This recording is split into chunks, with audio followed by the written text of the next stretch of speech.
Have you ever stopped to think beyond the romantic tales of gold nuggets and instant fortunes about what it was really like to survive in the mining camps of the Old West? I'm not talking about the legendary strikes or the famous outlaws, but the raw, brutal reality of daily existence. Imagine for a moment how a man ate when he was miles from civilization, standing knee-deep in freezing river water for 12 hours a day, his body burning thousands of calories under the relentless sun or in bone-chilling mountain cold. This is a question we rarely ask ourselves, but one that reveals a profound truth about the resilience of those who chase the American dream through the harshest conditions imaginable. Today we'll embark on a journey of discovery, not through the glamorized stories of Hollywood westerns, but from a purely historical and anthropological perspective. We want to unravel the daily reality of the 49ers, to see them as men of their time, subject to the same physical needs as any other human being, struggling not just to find gold, but simply to stay alive. The California Gold Rush of 1849 transformed the American West overnight. When James Marshall discovered gold at Sutter's Mill in January 1848, it triggered one of the largest mass migrations in human history.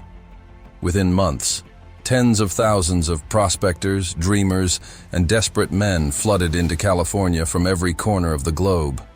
But what awaited them wasn't streets paved with gold.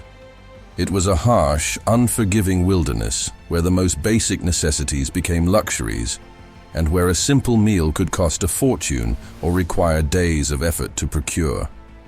The mining camps that sprouted like mushrooms across the Sierra Nevada foothills were chaotic, lawless settlements. There were no grocery stores, no restaurants as we know them, and certainly no supply chains. Everything had to be brought in by wagon train, pack mule, or carried on a man's own back over treacherous mountain passes.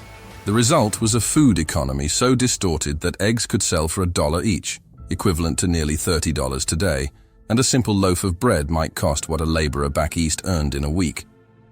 So what did these men actually eat? The answer depended entirely on three factors: what they could afford, what was available, and what they could preserve. The staples of a miner's diet were brutally simple. Hardtack, those rock-hard biscuits made from flour, water, and salt, formed the foundation. These indestructible crackers could last for years without spoiling, making them ideal for the long journey west and the uncertain conditions of camp life. But eating hardtack was an ordeal in itself. Miners would soak them in coffee or water to make them remotely edible, and many broke teeth trying to bite into them dry. The biscuits were often infested with weevils, leading to the grim joke that the bugs added protein to an otherwise nutritionally barren food. Beans were the second pillar of survival. Dried beans, usually pinto or navy beans, could be transported easily and provided essential protein and calories.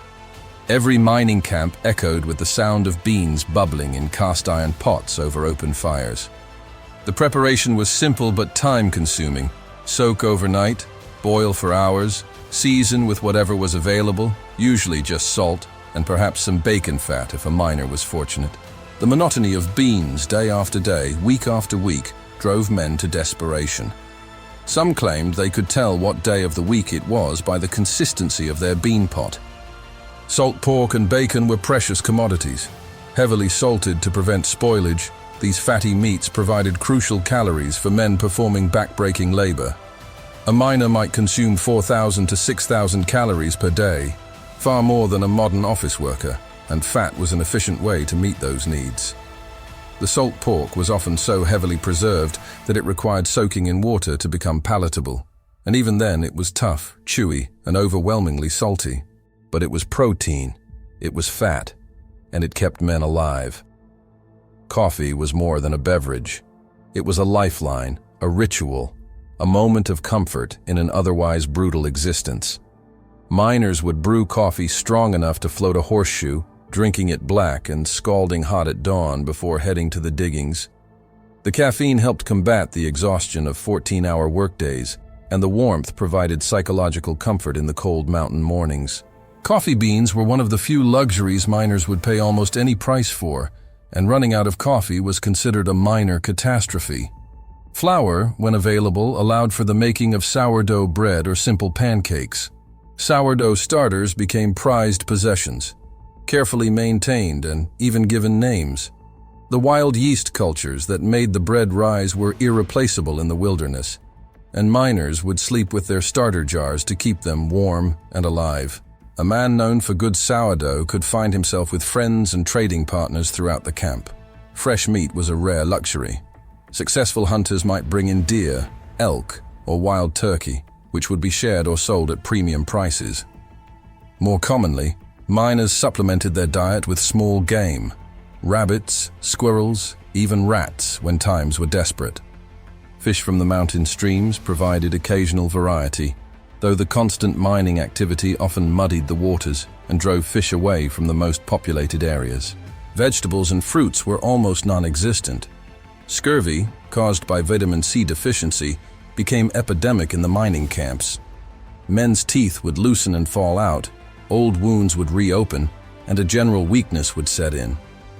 Those who understood the connection would pay outrageous sums for dried apples, potatoes, or the occasional onion. A single potato could cost 50 cents, a small fortune when a day's labor might yield an ounce of gold worth $16, but expenses could easily consume 15 of those dollars.